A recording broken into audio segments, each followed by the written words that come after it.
बिस्मिल्लाहिर्रहमानिर्रहीम। रब्बे ज़िदनी इल्मा, रब्बे ज़िदनी इल्मा, रब्बे ज़िदनी इल्मा। प्यारे बच्चों, लेक्चर नंबर 15 में मैं आपको खुशामदीद कहती हूँ। जैसे कि आप लोगों को पता है कि हमने लेक्चर नंबर 14 में नज़्म धनक अच्छे तरीके से पढ़ी, उसके तमाम अशार की तशरीह की, मुश्किल अल्फाज अपने पास नोट किए। और आपको ये भी पता है कि इस नज़्म के लिखने वाले कौन है, शायर कौन है, वो है हफीज़ जालंधरी, जो हमारे कौमी तराने के खालिक हैं। बेटा ये नाम आप अच्छे तरीके से याद करें, ये आपके MCQs में भी आ सकता है, आपके शॉर्ट क्वेश्चन में भी आ सकता है, ठीक है ना। तो अब हम आते हैं नज़्म धनक की मश्क की तरफ। तो बिस्मिल्लाह करते हैं। बेटा ये मश्क मैं आपको ज़बानी करवा देती हूँ, इसके सवालों के जवाब आपको नोट्स की सूरत में मिल भी जाएंगे, लेकिन मैं आपको फिर भी बता रही हूँ कि आपको सुन के भी याद हो जाए। मंदरज़ेर सवालात के जवाबात लिखें। पहला सवाल है, तो अलिफ में क्या है? इस नज़्म में शायर ने ओस के कतरों को किस चीज़ से तशबीह दी है? तो किस चीज़ से तशबीह दी है? हीरे और मोती से, मोतियों और हीरो से तशबीह दी है। बे है, धनक में कितने रंग होते हैं? धनक में कुल 7 रंग होते हैं। कौन कौन सा रंग? लाल, नारंगी, नीला, सब्ज, जर्द, कास्ती और गुलाबी। जीम है, धनक का दूसरा नाम क्या है? धनक का दूसरा नाम कोसे कज़ा है।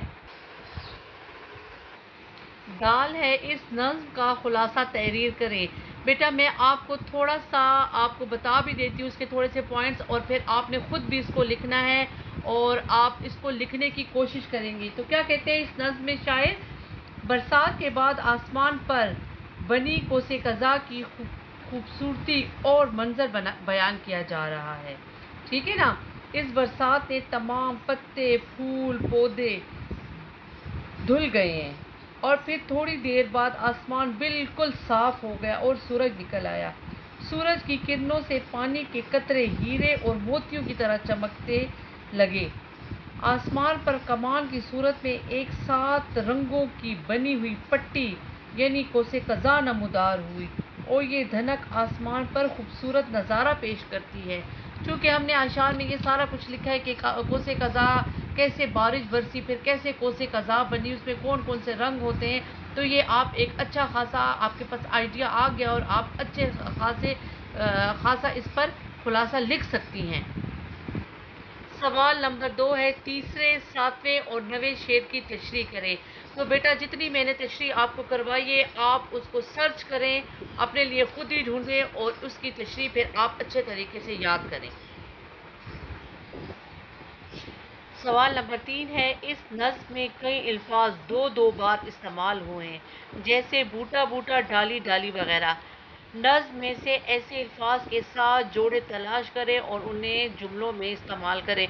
बेटा ये आप लोगों का होमवर्क है, लफ्ज़ मैंने खुद सर्च कर लिए, मैं आपको बोर्ड पे बता देती हूँ। आपने फिर इनके जुमले बनाने हैं, रफ़ कॉपियों पे जुमलों की प्रैक्टिस करनी है, और इंशाल्लाह जब स्कूल खुलेगा तो ये जुमले हम देखेंगे। पहला लफ्ज़ है पत्ता पत्ता, दूसरा नीला नीला, तीसरा प्यारा प्यारा, चौथा वाह वाह, पांचवा नन्हे नन्हे, छठा देखो देखो, और सातवां है मल मल। इसके अच्छे और खूबसूरत जुमले बनाएंगी आप। बेटा सवाल नंबर 4 है, मुतरादिफ लिखे। मुतरादिफ कैसे? कि यानी एक लफ्ज़ के 2 जो मायने होते हैं, ठीक है ना। मतलब एक ही चीज़ के 2 मायने हों, 2 तरह उसके मायने लिखे जाएं। अब मुतरादिफ क्या क्या है? बादल, बादल को क्या कहते हैं? अबर भी कहते हैं, अबर। बेटा पहला लफ्ज़ है अबर, ठीक है ना। बादल का क्या आएगा? मुतरादिफ अबर। दूसरा लफ्ज़ है खुर्शीद, खुर्शीद का मतलब है सूरज। तीसरा लफ्ज़ है पेड़, पेड़ से पहले एक लफ्ज़ है वो है लुत्फ, लुत्फ का मतलब है मज़ा। अब है पेड़, पेड़ का मतलब है दरख्त। नेक्स्ट वर्ड है हरी, हरी का मतलब है सब्ज। अगला है फलक, फलक का मतलब है आसमान। لاسٹ ورڈ ہے، لاسٹ ورڈ جو ہے وہ ہے دھنک. دھنک کا مطلب ہے کوسے قضا. بیٹا یہ دیکھیں آپ کو آپ کے ایکسرسائز میں ایک یہ بھی سوال ہے متلازم. گرمی کا ذکر آتے ہی تیز دھوپ، گرم ہوا، سایہ اور پیاس کا تصور ذہن میں آتا ہے. گویا یہ تمام الفاظ ایک دوسرے کے لیے لازم و ملزوم ہیں. ٹھیک ہے، تو کیا ہوگا؟ خواہ وہ متضاد ہی کیوں نہ ہو، انہیں متلازم الفاظ کہتے ہیں. یعنی ایسے الفاظ جو ایک دوسرے کے لیے لازم و ملزوم ہوں. ٹھیک ہے نا. تو اب آپ کا سوال نمبر 5 ہے، مندرجہ الفاظ کے ساتھ تین الفاظ ایسے لکھیں جو ان کے متلازم ہیں. میں نے آپ کے لیے بیٹا یہ 5 الفاظ جو ہیں یہ بورڈ پہ تو لکھ لیے ہیں، لیکن اس کے علاوہ ایکسٹرا میں 5 الفاظ آپ کو اپنی طرف سے دوں گی، جس کے آپ نے 5 متلازم الفاظ لکھنے ہیں. ٹھیک ہے نا، یہ آپ کا ہوم ورک ہو جائے گا. تو پہلے ہم اس کو دیکھ لیتے ہیں. پہلا اس میں لفظ آیا ہے برسات. ٹھیک ہے، برسات. اب بورڈ کو دیکھیں. برسات، برسات کے ساتھ کیا چیز ہوتی ہے؟ بادل، گرج چمک اور چھتری. یہ برسات کے ساتھ لازم چیزیں ہیں کہ نہیں؟ پھر دوسرا لفظ آپ کی بک میں ہے سردی. سردی کے ساتھ کیا آتا ہے؟ گرم کپڑے، چائے، کمبل. ٹھیک ہے. پھر اس طرح ہے آسمان. آسمان کے ساتھ ہے چاند، سورج اور پرندے. عید، عید کے ساتھ ذہن میں ایک دم سے آتا ہے. دیکھیں بیٹا عید آنے بھی والی ہے، پھر آپ لوگوں کو بھی بہت ساری عیدیاں ملیں گی. تو کیا ہے اس میں؟ عیدی، مہندی، چوڑیاں اور مہمان. اب دیکھیں گاؤں. گاؤں میں کیا ہے؟ کھیت، کسان، کچے مکان. تو یہ سارے جو ہیں یہ ایک دوسرے کے لازم و ملزوم ہیں. ٹھیک ہے نا. بیٹا میں آپ کو ہوم ورک دینا چاہ رہی ہوں متلازم. میں نے آپ کو متلازم سمجھا بھی دیا ہے، جو آپ کے بک کے الفاظ تھے وہ میں نے آپ کو کر کے بھی دے دیے.